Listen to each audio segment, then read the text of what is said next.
I want to talk about the new anime that literally came on Netflix on March 10th. I'm just now getting into it because a few people told me to watch the anime. They wanted to know my opinion on it. But let's talk about Kotaro Lives Alone. Now, when I first saw the artwork of this, I was like, "What is this?" Like the art style, I was like, "Oh, what is this anime? And why do people want me to watch it?" But as soon as I dive deep into the anime, oh my gosh, bro, this anime is good. It's really good. It's sad. It will have you on the edge of your seat wanting to know what's gonna happen next because like it's a really interesting story. There's a lot of stuff that goes into it because Kotaro, who's the main character, he's a 4-year-old boy, and basically he lives by himself because he lived in a very bad home. His family life was very bad. That's what we basically get from like the beginning, that like his family life is really bad and that's why he's living on his own. It is very wild because like if this was a real life, you know, in real life a 4-year-old boy is not going to be living on his own. He's either going to get taken into protective services, something like that, or an orphanage, stuff like that, or to other family members. He wouldn't just be straight up living on his own. I mean, as you go on in the anime, we do learn that he does go to an orphanage at one time and then he ends up running away because his dad goes crazy and stuff like that.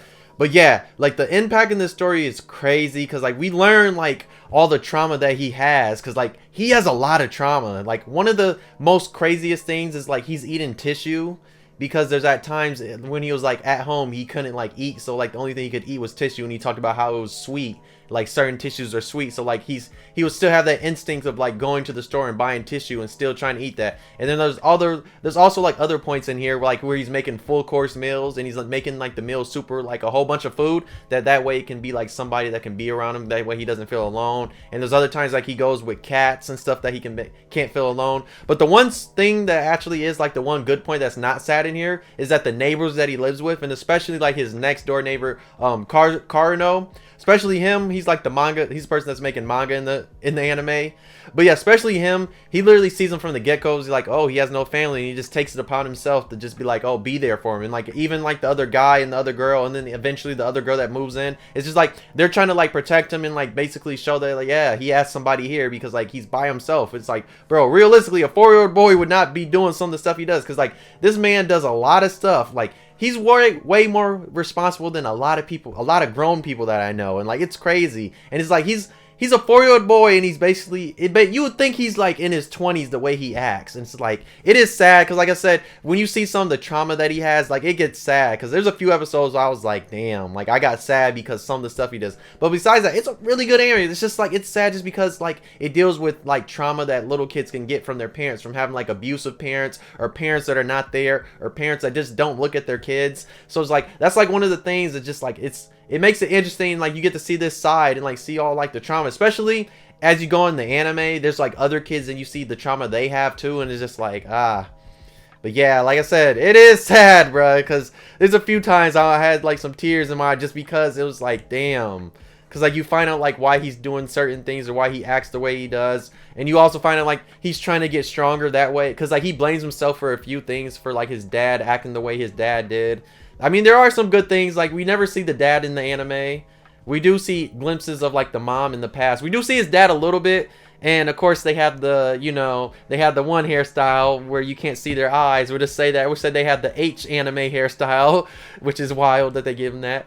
But yeah, it is an interesting like art style, the way, especially the way Kotaro looks. Like it is kind of interesting because like he has like some interesting eyes, because like he has like a line going up and down on his eyes. But yeah, but he's like a really interesting like little boy like in the show. Like he's a interesting character. MC, he is interesting because like some of the stuff he does, especially when he goes to school, and like you can also see like certain stuff. Like there's one point where he says like he's really good at smiling, and I was like, damn.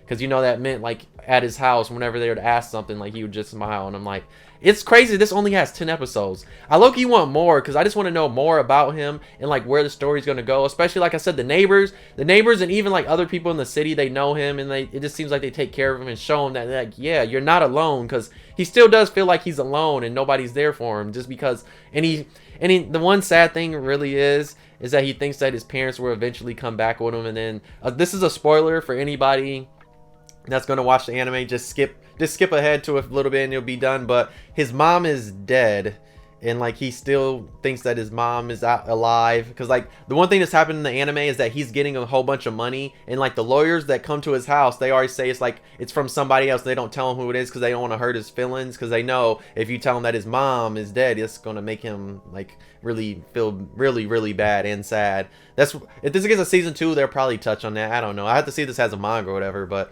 yeah, that's the sad thing, especially because he goes to the cemetery with Cardinal, and Cardinal sees that his mom's dead, like her name is written on the tomb, like on the tombstone, whatever. And like he hides it because he doesn't want him to see that his mom's dead. And then he literally asks him like, "Oh, do you think I'll ever see my mom again?" And he lies and says like, "Yeah, I'm sure you are." Yeah, it's like, yeah, it's like this is a lot of stuff for a 4-year-old like to go through, because I'm like, oof. And the crazy thing is like his mom didn't even pay attention to him, and his mom walked out on him and left him at home, and like she left him. And like he still believes that she would eventually like come back. And then the only thing we really know about the dad is the dad just became very destructive. So it probably what happened with him. I'm not sure, but I'm just inferring on like stuff that could happen. Maybe he became an alcoholic, because he said his dad was like always good before he went bad, and he thinks that he turned his dad bad. So I'm guessing his dad probably became an alcoholic or something like that. I'm not really sure. It just seems like that's what could have happened, especially because like his dad goes to that orphanage and like yells at him, and he has a restraining order on his dad. Yeah, bro, it's crazy like some of the stuff that happens in this anime, because it's like, bro, like it's crazy that it's like it's a 4-year-old boy. That's the one thing like I find crazy about it. It's just like he's going through all this, and like it is an interesting thing, because I feel like it's topics that need to be addressed, like when you have very bad parents that don't take care of their kids. That's why I kind of like, because it's just like it's another like interesting thing, because like in anime there's usually never ever parents in there, and like this one is dealing like with abusive parents, or just like parents that are not looking after their kids or taking care of their kids the right way. I don't know if it was really abusive, because I don't think they really go about him getting beat or anything like that. I guess it would be abuse of like not feeding him and take care of him, stuff like that. But yeah, like I said, I really like that the neighbors just like try and like make him feel like he's not alone. Like they take him to kindergarten, and they literally take him to school each day, pick him up, take him to the bathhouse, stuff like that. Like when he has stuff that he has to do at school, they go and show it for him, just to be like, yeah, you have somebody here. And even like other people around him, you see throughout the show, like they're seeing like, oh, this kid, and they notice stuff about him, even though Kotaro like notices a lot of stuff about other people, because like of course like he can like tell like when other people are going through stuff. But yeah, if you've seen Kotaro Lives Alone, let me know how you feel about this anime. If you've not seen it, it's on Netflix right now. Just go watch it. Everybody has Netflix, go watch it. But yeah, like I said, bro, this anime, you might get sad about it. You might get sad because, like I said, it really does touch a lot of I could say it touches a lot of difficult subjects that you really don't see that much in anime. That's like one of the things I really like find interesting, because like some of the subjects, because like we never see some of the subjects that they touch. But yeah, if you've seen the anime, let me know how you feel about it. And if you haven't, please go watch it, because like I said, it's a really good anime. I enjoyed it. It's a slice of life, but it does have some sad aspects to it, because like I said, with it dealing with a 4-year-old boy that's going through like moving and living by himself and like being alone and all this other like trauma that he has, it does hit sometimes of being sad. And I'm just like, but like I said, it's only 10 episodes, you'll be able to kill. But yeah, if you're new, why not subscribe? If you enjoyed the video, why not subscribe? If you really enjoyed the video, why not like? If you didn't, you could dislike, subscribe if you really enjoyed. But yeah, it is, like I said, I was having a few tears in my eyes, because some of the stuff you learn, you're just like, damn. Because like it's sad, like some of that trauma that he talks about, or some of his experiences that you learn from his past and why he does what he does now, is just sad.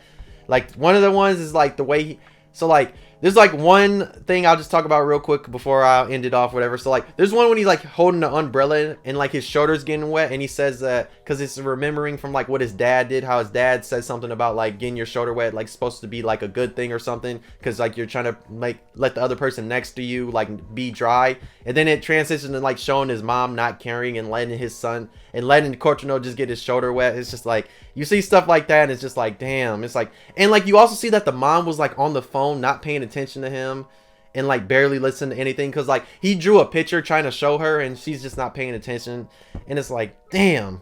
But yeah, let me know if you watch this anime or if you're gonna watch it. But thank you for watching. I'll see you next video. Bye.